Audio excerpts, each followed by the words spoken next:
Hi, my name is Vinny Moraz, and I'm a theater teaching artist and a creative aging trainer with Lifetime Arts. Today, we'll be learning about how to be responsive to your older adult students when programming arts classes for online formats. In this lesson, we'll introduce you to ways to connect to older adults and build online programs that respond to their needs and desires through assessment of student interest and by utilizing partnerships when needed. We're speaking about the process of adding online arts programming to your program services for either older adults and patrons you already serve, or older adults you don't serve currently but hope to serve. In both situations, you still need to choose or design programs that are responsive to the interests of the community who will participate. You'll need to think about the art forms that they might be interested in studying, and also do some surveying about their tech accessibility and what kind of assistance they might need. One thing we strongly encourage when building responsive programming is for you to consider partnerships.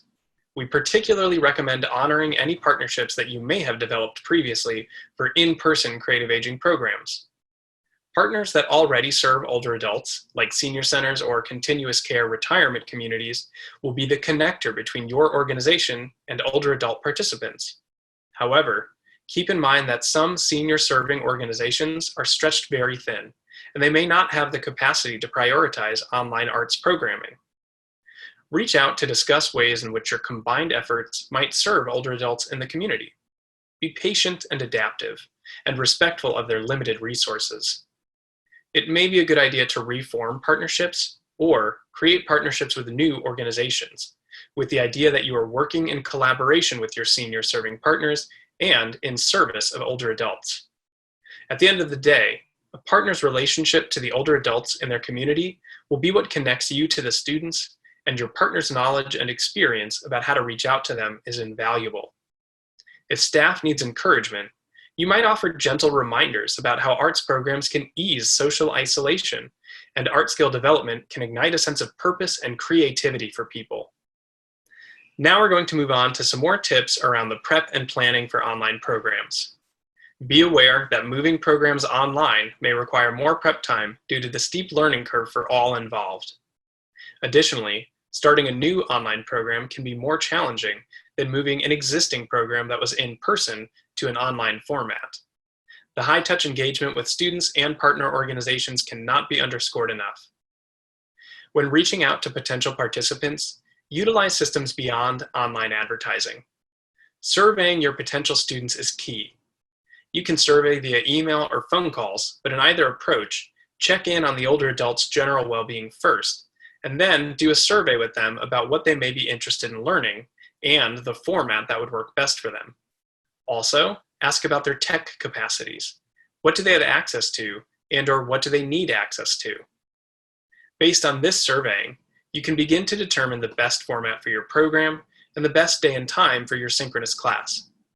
In many cases, Zoom video conference has generally been determined as the best format for online synchronous classes, but your community may not have access to this kind of technology, so be open to other options.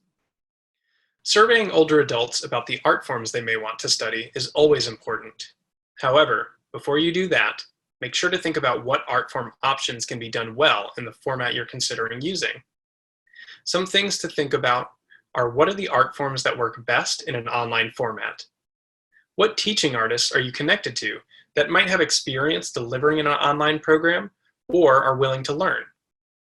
What kind of supplies and materials would the participants need to take the class? And how will you get the supplies to the participants?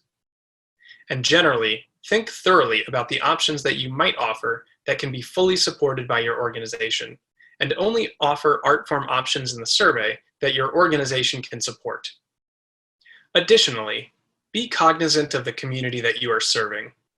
Are there cultural considerations you should keep in mind when thinking about art forms, and artists that might already be connected to the community? Or are there organizations in the community that can connect you to the older adults you want to serve?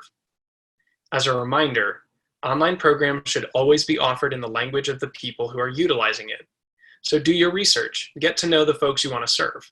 What language do they speak? Would a translator be helpful for some participants? Are there art forms connected to their culture that might entice them to participate? Are there opportunities that they may not have had access to before that you can make available now through online platforms? Most importantly, talk to the older adults you want to serve about these options. Let them be a part of the decision making and honor their point of view.